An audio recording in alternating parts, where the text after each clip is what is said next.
back here in Nigeria, the 19 Northern State Governors Forum and the Northern States Council of Emirates and Chiefs have rejected the current tax reform bill forwarded to the National Assembly as it is against the interests of their region.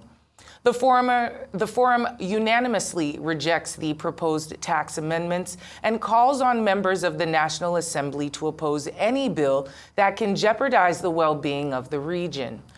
The forum also recalled the federal government and the relevant authorities to restore the current electricity blackout facing the region.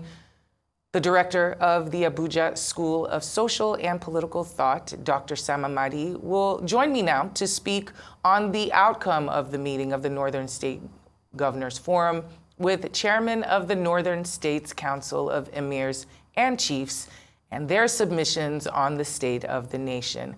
Good afternoon, and good to have you, as always, here on Newsday, Dr. Amadi. Thank you, Hawa. Good afternoon. Now, what do you make of this forum that just happened and the discussions around this proposed tax bill that they claim would unfairly disadvantage the northern states? Could you tell us more?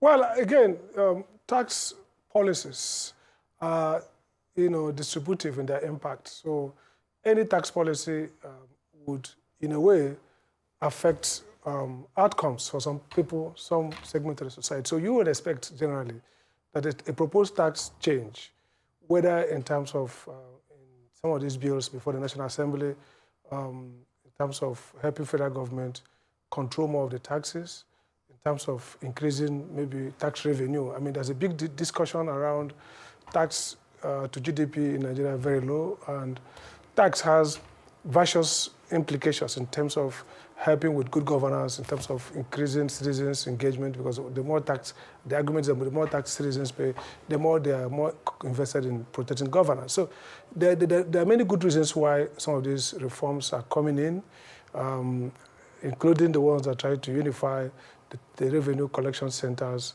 and so on and so forth. But then the question then is the Nigerian political economy, so that the regions protect themselves differently. So there's Northern Governors Forum representing peculiar Northern Governors' interests. And sometimes these interests are opposed to interests of the South, North, Northeast, Northwest, and so on. And so it's not unusual that they would post back and say, look, this will affect us, considering the peculiar socioeconomic context of the northern Nigeria. And so for me, it's now a question of how the federal government and those who are behind this proposal alleviate and try to deal with those suspicions, communicate more. The problem is this. Most of our public policy, whether it's financial policies or economic policies or even tax policies, are framed basically on a technical language, explicita. So this is about increasing X or by X percentage, and not framed in the language, in a communication language that tries to show what it means in terms of benefits and losses, and who pays for what and who collects what. And so overcome some of the resistance that you see. So I'm not surprised the Northern Governors Forum is pushing back, but I think that the federal government needs to do more in terms of addressing those concerns and showing that ultimately, this will be win-win for the northern part of this country, as well as for the entire, physical health of the government. This is a government that is strong on tax. And again, the problem with taxation is that when the government struggles with legitimacy and there's a sense of perceived unfairness in either allocation of resources or allocation of benefits of development, then you're going to deal with a lot of resistance to even what may look like sensible tax policy.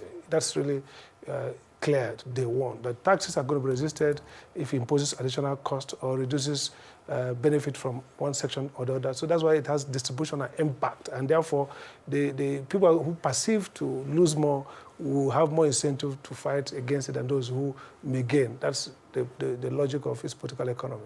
And how do you find the federal government will take it? Do you see it falling on empathetic ears who are understanding of the situation and are willing to tweak? Well, Sorry, I didn't get that. How do empathetic? Can you just one more time? Being more empathetic to the plight of the northern Hello? states. Yeah. Okay. Seeing as how the governors have said it will greatly impact the lives of them negatively, do you think that it's falling on sympathetic ears within the federal government? Well, I think, look, two things will happen. Basically, the federal government will try some band-aid, palliatives, or some optics. Again, oftentimes, the governors, political leaders are not very focused and sincere in their public opinion. So you would expect, for example, the Northern Governors Forum would have done a cost-benefit analysis with some report, which they ought to present to the federal government.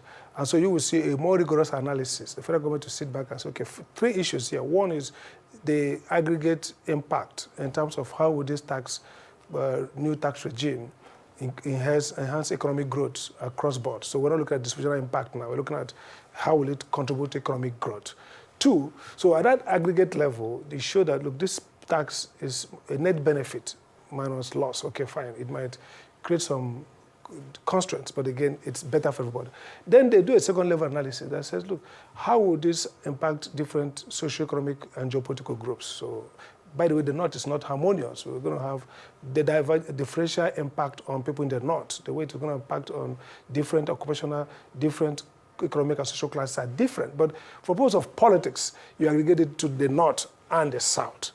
And so that's what makes this pushback not very sincere, not really helpful. Because we need to know exactly what is different from the North and the South in terms of the vital socioeconomic context or indicators that make these tax regimes differential in terms of their impact on the North.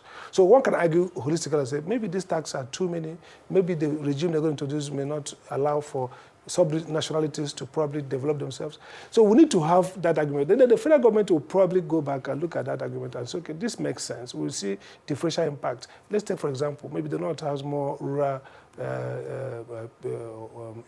income earners. Maybe the North has higher, of course, it has higher poverty index. Maybe it has lower, productivity index in terms of all measures of total factor productivity. Now, all this will come into an assessment. They say, okay, maybe we can introduce some palliative, we can maybe create a different regime for this area. But that has to be based on some logic and evidence.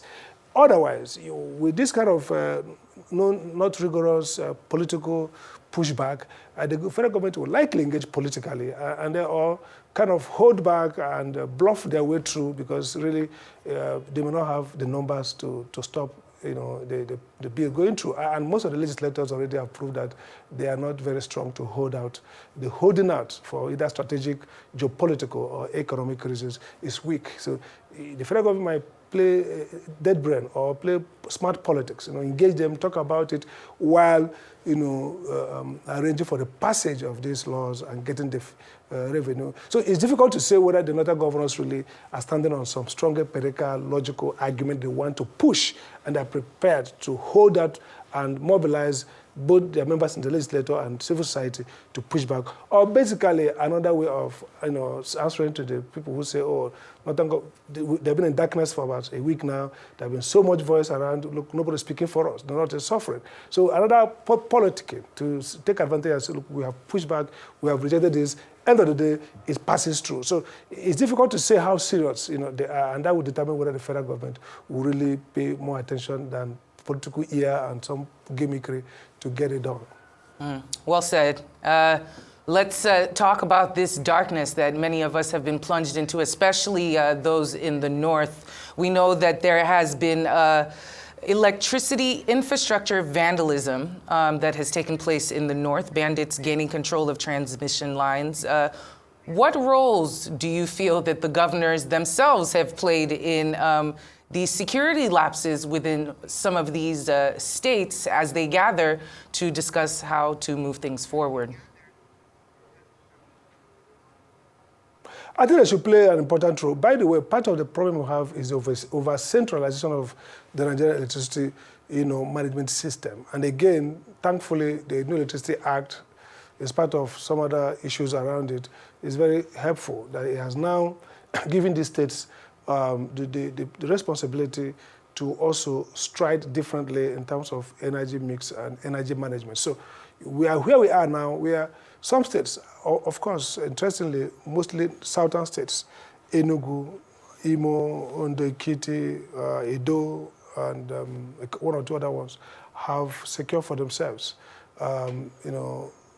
tentatively a kind of reprieve from federal regulation. So they can now set up their structures, they can create their own subnational electricity market.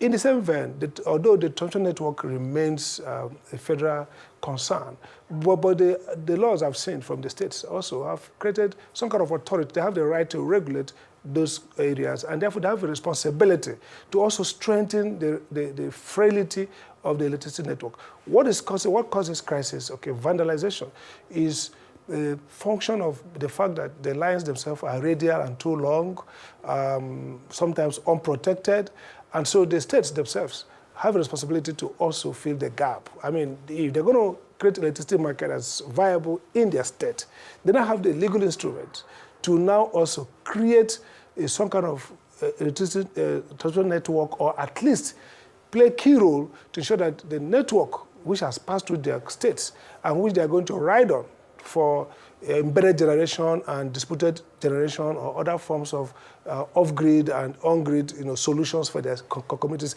they have a responsibility to now protect. So I think that beyond petition the federal government, and of course federal government has overwhelming responsibility because this is the grid, is still a national grid, but the states have room and of course urgency and economic benefits to now step up and provide the more localized, whether it's community-based protection, vigilante, whatever means to ensure that the network is, is not vandalized. Again, another problem is that even if state A protects their own, make those investments, and state B fails to make those investments, then if there's a disruption, like happened between Zaria, Kaduna, and the Shiroro, if there's a disruption, then all the states are thrown to darkness. So this is the typical example of collective action problem. You have to somehow, maybe at the level of regional government or regional framework, create a grid around the northern region that's strong enough, and then invest effort, technology, and resources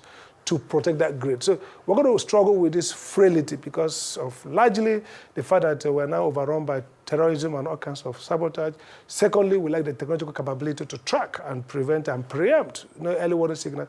And thirdly, we don't have the managerial capability to fix quickly. I mean, if this happens, fix quickly and get back to grid. So this multifaceted incapacity basically means that it's a race against time. Next time, it could happen, and then we'll get back into a default mode, passive mode, instead of being proactive. So I think it's regrettable, but that's where we are in terms of capability and in terms of the structure of our both infrastructure and governance. And the stark reality that the nation can grind to a halt virtually by the misbehavior of the same individuals who have almost ground to a halt our transportation and also our agriculture. It's mind-boggling, but these are the matters arising, and we thank you always for stepping into the studio to have meaningful discussions with us this afternoon, Dr. Amadi. Thank you for stepping in.